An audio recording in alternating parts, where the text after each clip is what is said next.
frustrates you guys the most about the countryside in the UK? Concealing wealth is part and parcel of preserving it. Are the wealthy really as insecure as it would seem to me? This is the People's Countryside Environmental Debate Podcast. We're here answering all the listener questions that get sent in. They've been sent in for years now and they never seem to run out. And we don't always talk about the countryside as much as you may think we do. But we always try and bring it back to the environment in some way and come up with actions to address what we discuss. Now, I'm Stuart the Wild Man Mabbott, one of the co-hosts. Who's the other co-host? I'm William Ankler. Thanks very much for being with us. Everybody who listens to this podcast, no matter how often you listen to it, you might have listened to every single episode, or this is your first ever episode, welcome to this podcast. We thank you for listening to our podcast. And in our conversational style, we try and keep the big issues in your consciousness. We're like two men sat in a pub. We open an envelope with a question in and away we go. We just don't have a pint of Guinness with us. Yeah, I don't have the drink. That's no. Where are we going wrong with that, Stuart? Exactly. So, we got a question. First question today is from Sierra Leone. Do you want to try and pronounce that name? Mariama. Yeah, I think that's a female name. Looks female. Mariama. Mariama? Yeah. I'll go for Mariama, yes. So, what's the question? Thank you for your question, Mariama, and welcome to the listener questions. You might have been listening for years, but you're now sending a question in. Mariama's question is: for a few years, I lived in Cumbria in the UK, and miss your country walks there. Countryside here in Sierra Leone is a very different thing, though. Tell me, what frustrates you guys the most about the countryside in the UK? I think I know what it would be for you, Stuart. It's just gates. I can't get in with a access. Fucking wheelchair. Wow. Yeah, it's an explicit episode. It's like my spidey sense of tingling that this is now an explicit episode. Yeah. You know what? Tell me that. Yeah. And also another frustration is people with disabilities that aren't always physically disabled. There's all sorts of disabilities. Anyway, what's your frustrations, William? Twofold. Access is also for me as well, because there's a lot of countryside which is completely blocked off from access. We were talking the other day. There's public rights of way, yeah, but access to those public right of ways is blocked. It's blocked, yeah, because of private landers. Yeah. There's this the king and his castle sort of attitude in the UK. I also think that people are too habitual about where they go. You can kind of get to. I find it often on the River Thames in Oxford that suddenly you'll be walking down a certain part of it and there's loads of people, and then you get to a certain point and there's nobody there because they just walk half a mile and half a mile back again. They don't go any further. The middle bits between these main routes are the interesting bits. Or they go up Snowdon because that's what they feel they should do. They don't go somewhere else. Well, you see these footpaths out there that are eroded by people staying on the footpath. I stray off the footpaths because when I could walk properly, it was harder walking, but you'd find things nobody else saw. Yeah. But going to places that are just not that don't have a high footfall is better for you, because you're more likely to see something, as you just alluded, as you just pretty much said, haven't you? Because the more people that are in a place, the less likely more timid wildlife will be around. And it's interesting when you get group mentality. People always assume somebody else will see it and will raise, "Oh, look over there," but actually, no. I know, but also even if somebody does that, you have to be looking in the right direction at the right time. Yeah. My wife is always berating me, going, "Oh, you say you look at that thing," and I'm like, "Look! Look!" We were in the train recently. I know this is not walking, but we were in the train recently. I said, "Look in the middle of the field, 3 of them." She's like, "What? 3 of them?"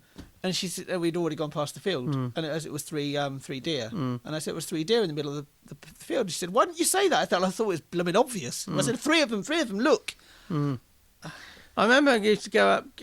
Shot Over Country Park gets a big mention on this podcast because we're based in Oxford and that's near where we are. Well, it's literally just up the road. If you threw a stone far enough, high and hard enough, you probably would get there, wouldn't you? And my mum used to take me up there for walks when I was a kid, and she only used to stick on the main footpaths. And I used to say to her, "What's around there?" She said, "There's nothing round there. There's nothing round there." And then, the ride-ins up by, and I remember we discovered that once. She broke away from walking on the main footpath, and you know when it gets up towards the bridge on going over the ring road. Yes. It slopes upwards, and I remember getting to the bottom of that slope, and my mum, you could hear the cars on the ring road, and my mum was getting tired walking up the slope, and this bloke came walking down, and my mum said, "Where does this road lead?" He said, "Headington." Anyway, she didn't say anything, and when he walked off, she said, "That bloke's a nutter. This can't go to Headington," because she had no imagination of where things might be, and we stopped and walked back. And it wasn't until I was still in my 20s or 30s I actually discovered that, and I thought, actually, this is where we stopped walking.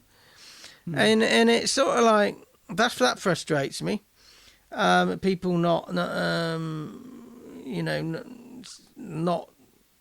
just sticking to the well-beaten track.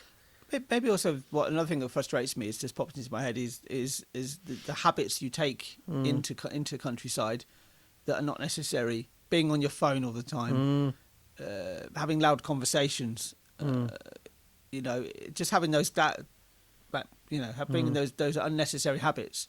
Go out into the countryside and break your habits. Start new habits about being quieter, being in a way more mindful about what's around you, because you never know what you'll see. My mum always said to me, if you're quiet when you're out in the countryside, you'll never know what you'll see.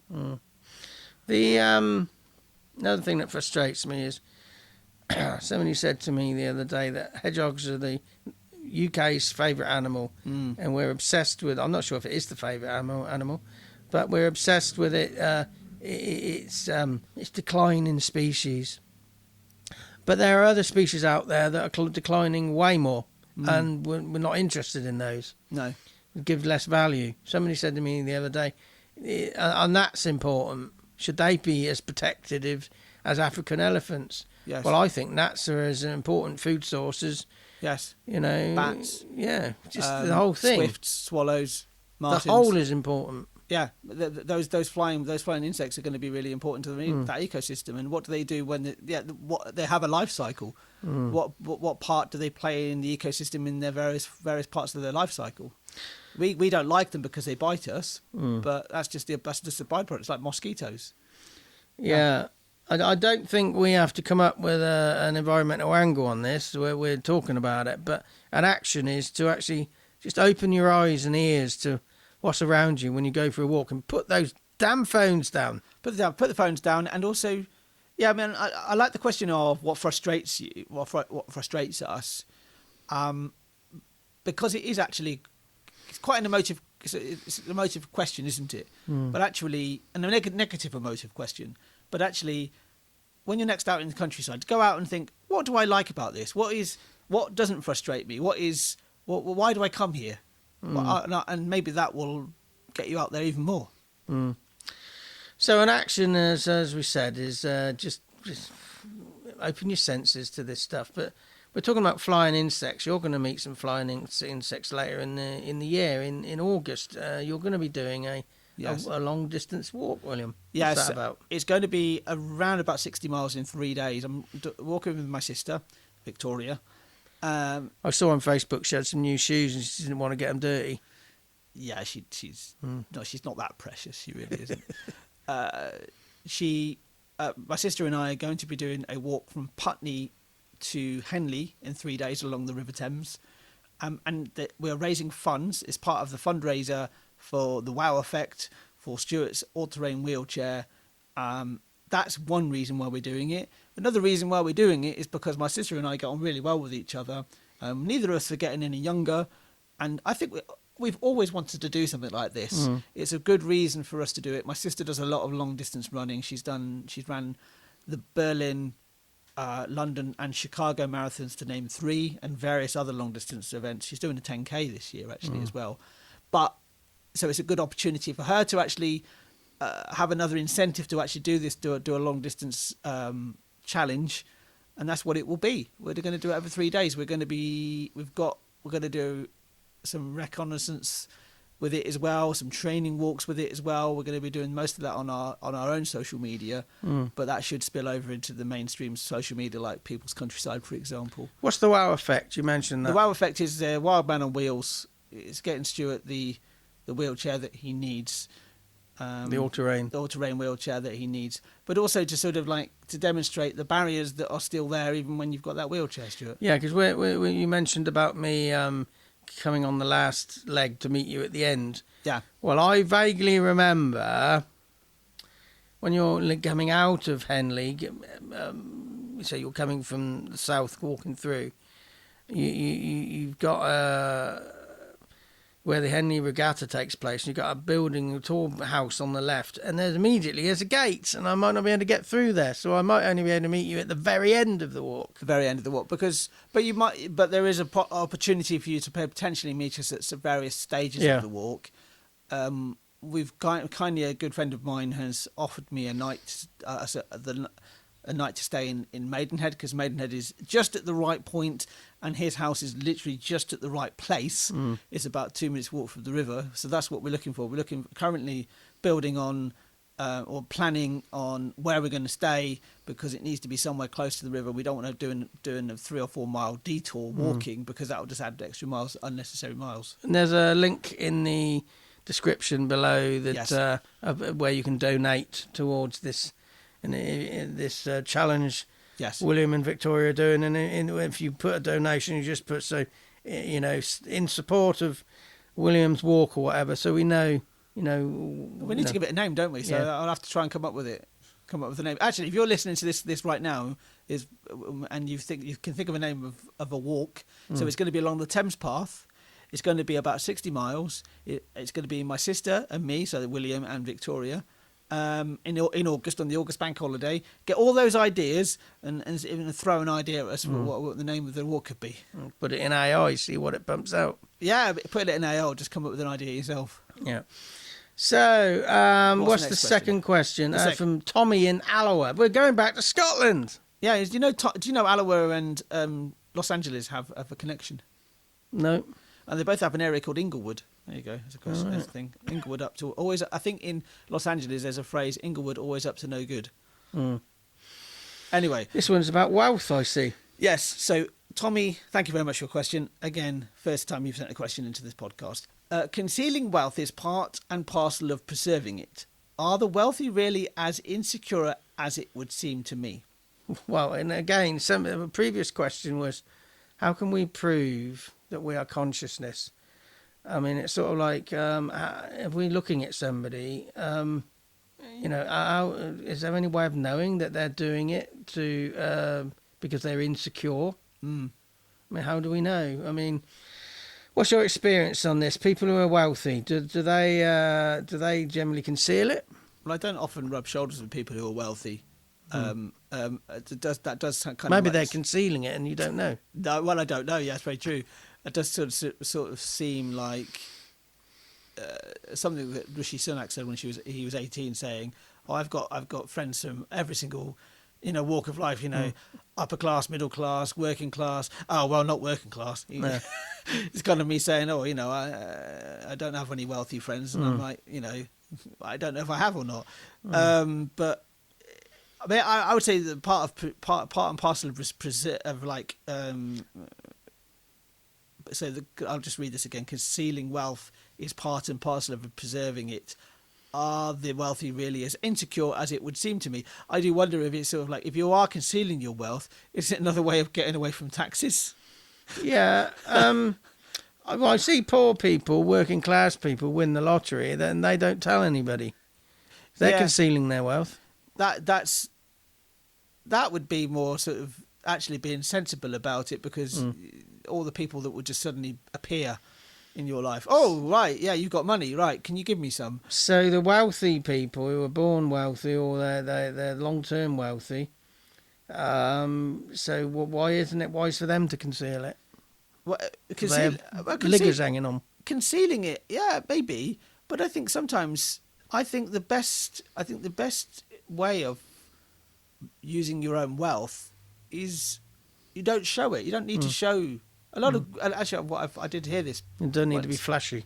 Yeah, I think that there are people that show that they're wealthy have insecurities, and the word concealing in this is Is it? It's quite a loaded word. Yeah, is it trying Because concealing is you're hiding it. You don't want it to anybody to know that you're wealthy. Whereas some people can be very wealthy and they just don't show it. They I just see don't people concealing want their to. investments. Yes. That borders into fraud or vested interests. Yeah, I'm yeah. not sure what Tommy's angle is here because he's not sat in front of us. But No, I get the feeling what I'm struggling maybe with. concealing wealth is part and parcel of preserving it. Are the wealthy as insecure as it would seem? I do get the feeling Tommy's maybe banging the wealthy over the head, you know, with this. I'm not saying he's not right to, but I'm just trying to come across his angle. Yes. You know, the wealthy, rich and famous who are preventing us from confronting the climate crisis. Let's spin it round to the climate in that way. Those people who should be making different decisions but aren't, they're concealing their wealth as part and parcel of it, that power. Yes. And are they really as insecure as they seem? I'm not sure insecure. I think they're absolutely petrified of losing their wealth, but I'm not sure that's necessarily insecurity on the whole. Yes. It's hard to know because we haven't got them on the examination table. And yeah, but then if you have somebody who is quote unquote wealthy sat in this room, they're not indicative of every person that has wealth. No. There might be an environmentalist. There might not be. There might be, yeah, but because they're all individuals, and it also depends on how they got that money. That money could be from anything, any source. It could have been a damn hard work, really good, really hard work. They grifted their entire life and got the money that they got, or it could just be that they just were in the right place at the right time in their family, and they got money given to them. So having had that conversation, And I'm everything going in between. I'm going to read that again. Concealing wealth is part and parcel of preserving it. Well, it's going to be in there, but what is the motivation? That's the important thing. And are wealthy people really as insecure as it would seem? Well, probably some of them, and some of them aren't. Yes. I'm going to throw this at you, Tommy. Let's read the question again. What wealth is concealing wealth is part and parcel of preserving it. Are the wealthy really as insecure as it might seem? I'm going to throw this at you, Tommy. So what if they are? I'm not quite sure. This is an example. We need the questioner in the room with us so we can see the angle they're coming at. It'd be good to have Tommy as part of the conversation. Yeah. Yeah. So we might come to blows, Yeah, I think it would be important to have the questioner on board with the recording, but yeah, those bits are in there, and there's other reasons. I mean, let me throw this in there then. Should anybody be wealthy? I think there was always going to be somebody who has more money than somebody else. But if they're more equal, are they wealthy? And we're talking about money wealth here, aren't we? Again. Because there's wealth, there are a wealth of other wealths. Again, we're not sure what wealth he's angling at. I would suggest it's financial because the whole idea of hiding it, consciously hiding it. I think it's tough. It's got to be monetary. I think that's what Tommy's talking about in this question. The whole idea of are wealthy really as insecure as it would seem to me. Insecure. Again, there's a couple of very loaded words in this for me: concealing and insecure. And insecurity is a matter of perspective and opinion. But you think somebody's insecure, it could just be they just don't want to brag about it. That's a very different thing. And I think there are people that are brashly uninsecure about the money they have, and they're brash about what they do with it. And I think I think there is an insecurity in that. I've got to show that I'm wealthy, whereas actually people who have got the money often don't need to brag about it because they're leading the life they want to lead. Well, thanks for listening today. If you're a regular listener, you may have noticed there was a bonus episode this morning at 5 a.m. Yes. If you haven't noticed, go and have a listen. Well, we didn't tweet about it, did we? No, didn't do anything.